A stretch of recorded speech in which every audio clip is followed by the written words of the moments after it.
The Spartan Way. What modern man can learn from ancient warriors? O jeito de Esparta. O que os homens modernos podem aprender com os guerreiros antigos. The Art of Manliness. Esparta foi, sem dúvidas, uma cidade memorável por sua disciplina. Mesmo sem extensão em tamanho, conseguiu impor o respeito de seus vizinhos e virar uma verdadeira lenda para todos os tempos, graças a seus guerreiros. Neste livro você conhecerá mais de sua história e poderá aprender lições que os antigos espartanos ainda podem oferecer aos homens modernos. Conhecendo a história de Esparta. A história de Esparta é de grande inspiração. Apesar de seu declínio, os espartanos nunca deixaram de ser o reflexo de homens guerreiros e viris, criados para serem ferozes, destemidos e amantes da liberdade. Embora não tenha sido perfeita, Esparta definitivamente traz lições e modos de vida que podem ajudar os homens modernos. A figura masculina em Esparta era de extrema importância. A reputação espartana de seus guerreiros não veio à toa. Era natural que um espartano fosse possuidor de habilidades e conhecimentos marciais. Mas ele não deveria se resumir a isso. Todo homem tinha como dever ser um cavalheiro aristocrático, educado não apenas na guerra, mas também na música, canto, dança, retórica, lógica, filosofia e comportamento disciplinado. Claro, nem tudo era perfeito. Temas como escravidão, infanticídio e pederastia são comumente associados como parte da história da cidade-estado. Mas qualquer que seja a extensão dessas práticas da cultura antiga que hoje consideramos repugnantes, elas só podem ser totalmente compreendidas através das lentes da história da criação de uma sociedade indomável de guerreiros espartanos, e pelo fato de que muito da cultura da polis foi estruturada e subordinada a esse objetivo. Quanto ao seu tipo de governo, até os estudiosos encontraram dificuldades para definir se o governo de Esparta poderia ser melhor descrito como uma monarquia, uma democracia ou uma oligarquia. Até mesmo descrever a polis espartana como um estado é interpretá-la mal, pois na antiguidade não havia estado grego. A antiga república helênica era uma democracia pura, uma sociedade que consistia em um pequeno número de cidadãos, que reuniam e administravam o governo pessoalmente. Muito do que se sabe de Esparta tem origem em fontes tendenciosas de campeões ou inimigos. Os espartanos eram um povo altamente reservado, restringindo as viagens de seus cidadãos ao exterior e a visitação de estrangeiros em casa. Na verdade, esse segredo é parte do que tornou Esparta atraente em seu próprio tempo e continua a atrair nosso interesse hoje. Mas o que se sabe com certeza é que os espartanos viviam um estilo de vida verdadeiramente único.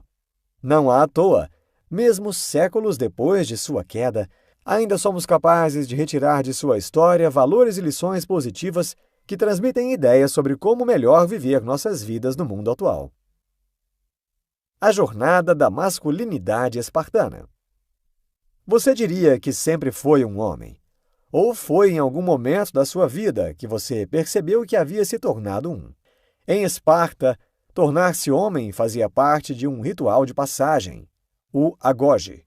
Quando um menino espartano tinha 7 anos, era sua responsabilidade deixar a família para ser educado com outros meninos de sua idade. O começo desse ritual era marcado não só pela idade, como pelas características físicas. A cabeça era raspada. Ele passava a vestir um manto simples. E a única arma que ele podia carregar era a foice, para que houvesse indicação de que ali se tratava de um noviço. A educação espartana valorizava todos os âmbitos do aprimoramento humano.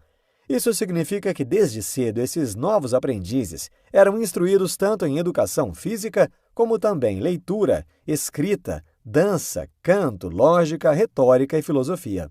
Quando alcançavam os 13 anos, a masculinidade era adquirida através de um processo passo a passo, no qual ganhavam progressivamente mais conhecimento e responsabilidades, assim como privilégios.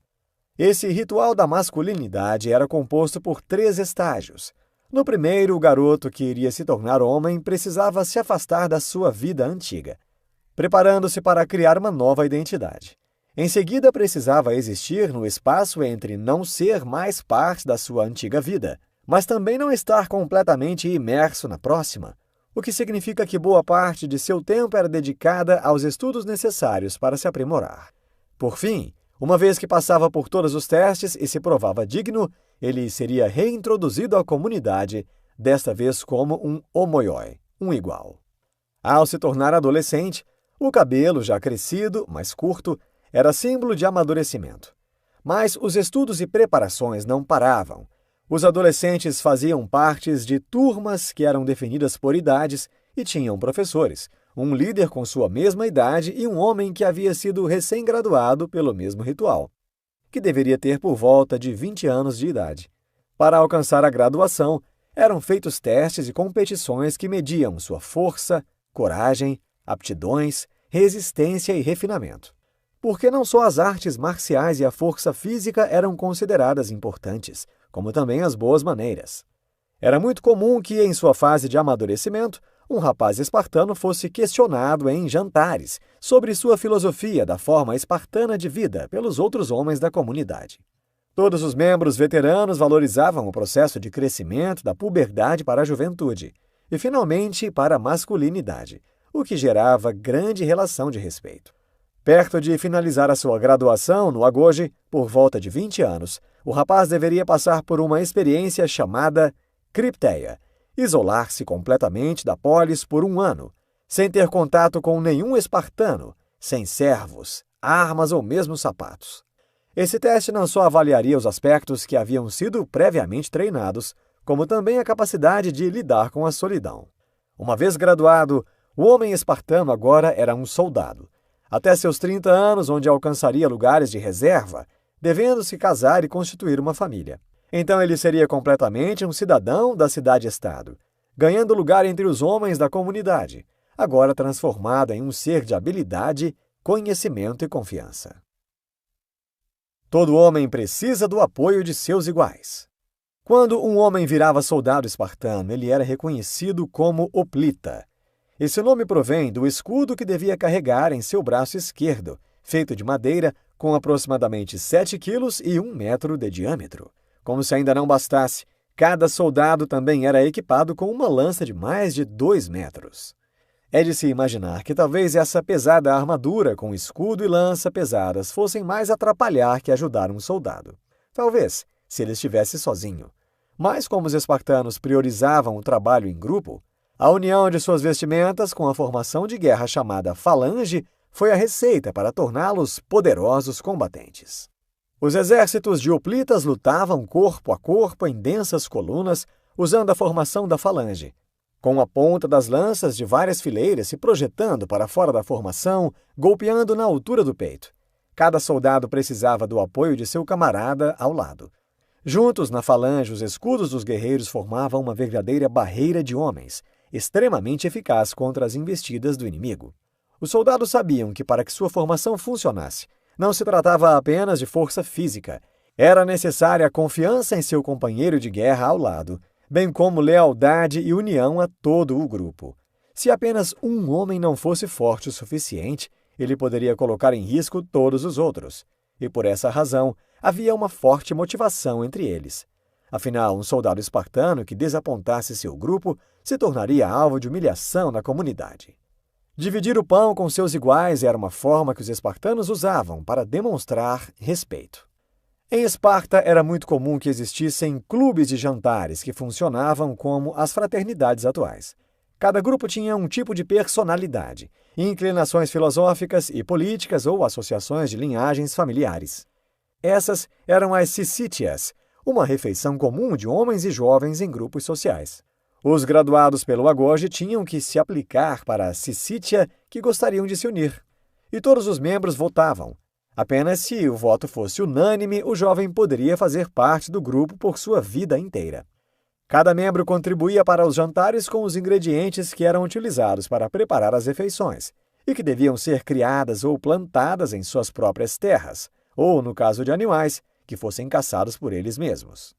Antes de comer, aqueles que haviam preparado os alimentos anunciavam o nome do doador dos ingredientes do dia, como uma forma de gratidão, e apreciação de todos pela sua destreza ao caçar.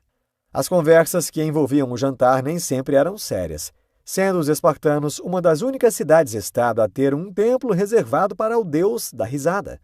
A leveza, o afeto e camaradagem entre os homens daquela comunidade certamente se transformava numa vantagem nos momentos de combate, ajudando a criar a unidade crucial para a falange. As cicítias se provaram essenciais não só como forma de alimentar a amizade e o suporte entre os guerreiros, mas também era quase uma arma de guerra por si só. 8 táticas que permitiram que os guerreiros alcançassem a vitória. 1. Acreditar que existe poder na aparência. Os espartanos não só criavam sua reputação por causa de suas habilidades e treinamento, mas também cultivavam uma aparência externa que passasse essa imponência. Tudo que os envolvia, desde a formação da falange até suas roupas e equipamentos, traduzia força, disciplina e ferocidade. E isso fazia com que os inimigos de Esparta recuassem antes mesmo de a batalha começar. 2. Criar um ritual antes da batalha. Nos dias anteriores à batalha, os guerreiros se exercitavam antes da primeira refeição do dia. Tinham mais instruções militares e treinamento depois de comer, e finalizavam a tarde com competições atléticas. Durante os momentos de repouso, os homens se vestiam e cuidavam de seus longos cabelos, e poliam os brasões dos exteriores de seus escudos. Ao marchar para a batalha, iam ouvindo flauta e cantando para reduzir o estresse e aumentar a coragem, prontos para enfrentar o inimigo. 3. Ser ao mesmo tempo feroz e respeitoso. Os espartanos eram muito respeitosos. Antes de enfrentar qualquer campanha, os oráculos eram consultados, sacrifícios eram feitos e os presságios eram examinados. Isso pode ser chamado de superstição, mas também de humildade. Não importa o quão habilidosos os guerreiros fossem, nenhuma situação poderia ser completamente controlada por eles. 4. Resistência é a base da força. As virtudes que um espartano mais precisava eram compromisso, disciplina e a força necessária para se manter firme apesar de qualquer coisa. A maior força está em conseguir manter-se sempre sob pressão, sem quebrar. 5. Falar e pensar laconicamente. A expressão que diz menos é mais rege Esparta. O ideal é falar apenas quando houver algo importante a dizer e fazer isso de forma mais direta possível. 6. Alcançar a maestria. Os guerreiros de Esparta não eram só bons em suas habilidades de combate, eles também eram excelentes em música, dança, literatura, eram comumente escultores, poetas, filósofos e, certamente, atletas. Eles buscavam se tornar os melhores no que faziam, e isso era uma clara vantagem sobre outras comunidades. 7. Ir à luta porque é um hábito, não porque é um sentimento. Os espartanos dedicavam décadas de sua vida para se tornarem grandes homens, e o resultado disso era muita coragem. Coragem que vinha como fruto de sua preparação e prática de anos. A disciplina é a chave para a histórica personalidade espartana. 8. Conquistar ou morrer. O espartano, rumo à batalha, não pensava no caminho de volta. Ele enfrentava o inimigo de frente, sem pensar em recuar, pronto para enfrentar qualquer desafio. Para construir confiança, suas palavras precisam permanecer congruentes com suas ações. Quando você diz que vai fazer algo, você deve fazê-lo. Você construirá respeito dentro de você e com os outros. Disciplina é a chave de qualquer vitória. Uma vez que você se propõe a investir em qualquer habilidade e a pratica com afinco, certamente conseguirá um resultado positivo em sua experiência. Neste livro você aprendeu que Esparta carrega uma grande história que inspira muitos até hoje. Por isso, mesmo séculos após seu declínio, ela continuou a ser venerada como uma polis não corrompida pelo luxo e pelo comércio, como um modelo das virtudes da simplicidade, precisão, sacrifício, vigor marcial, fortaleza mental e resistência física, e como uma inspiração para um governo equilibrado e misto.